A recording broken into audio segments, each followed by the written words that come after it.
welcome back to the Project Wraith. Now,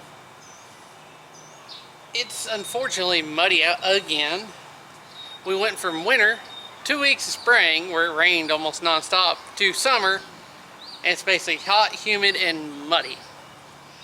It's not been good, and allergies are kicking my ass. So, I'm gonna do what I can today. Hopefully get something accomplished. And, well, I'm going to tackle the windows.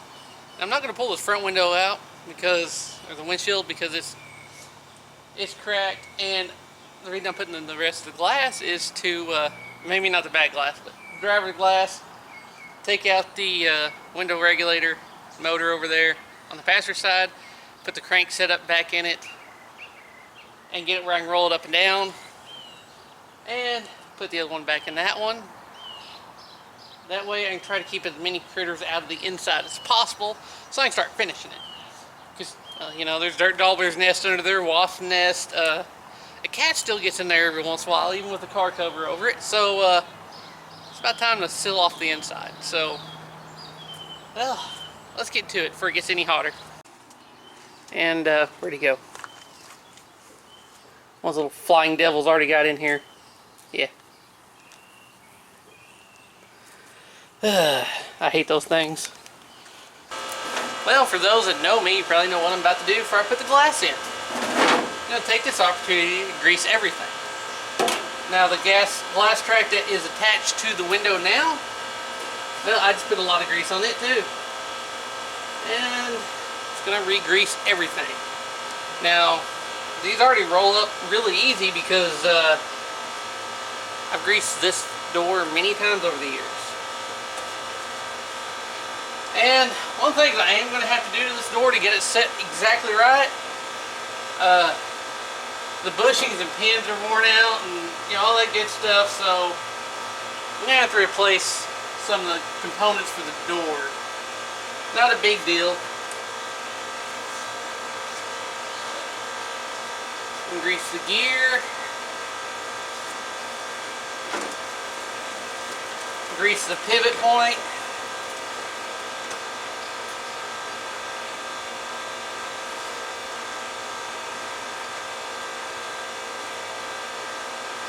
Lost all my popsicle sticks, so I don't have anything other than my finger degreaser right now. But you know, mops off with a paper towel, no big deal. Need to get some more of those.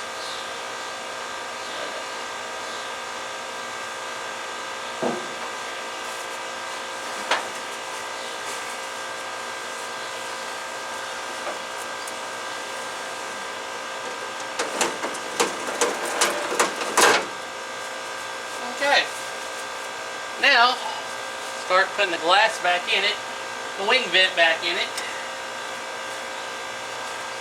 and all that good stuff.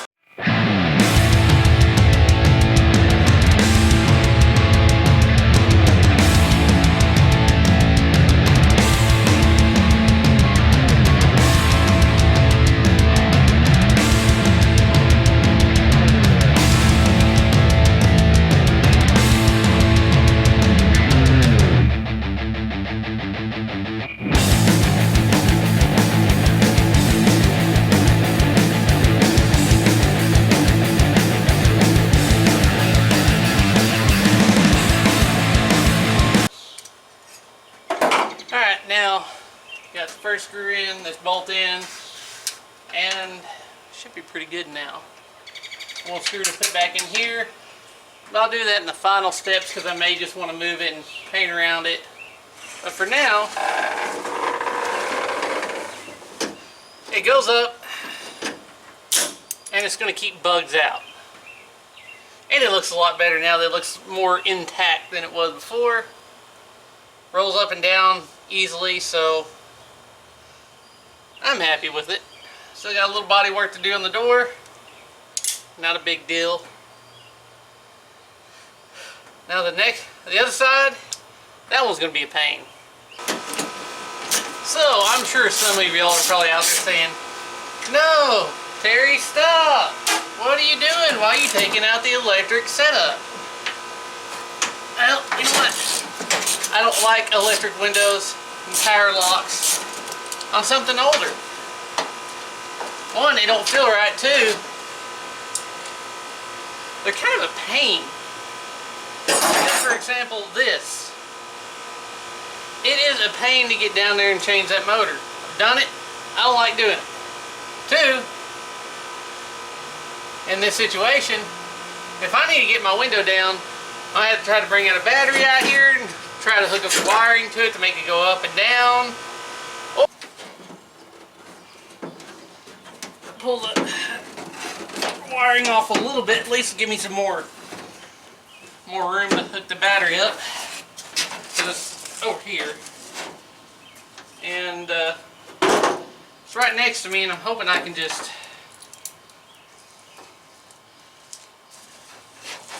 remember what wires go where. These two, they go to the motor, which are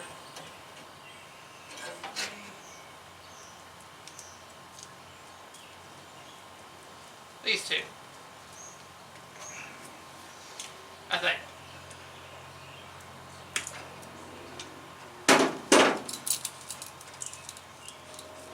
Hopefully this battery's got enough juice to do the job.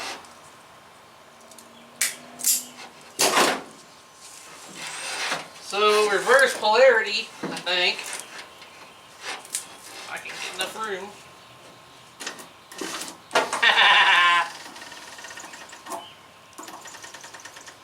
Ow.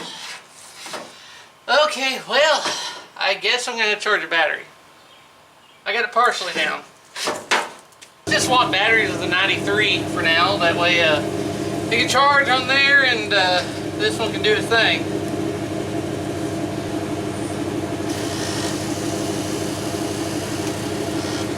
Whee! Okay. Oh, there we go. All right.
The windows are up.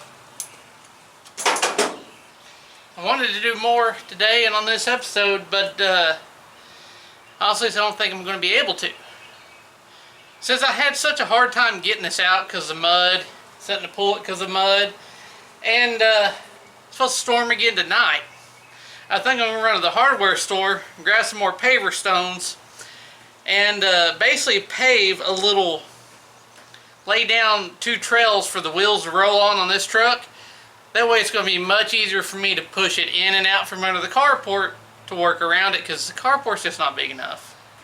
It works great at keeping out of the elements, don't get me wrong, but it's not enough to,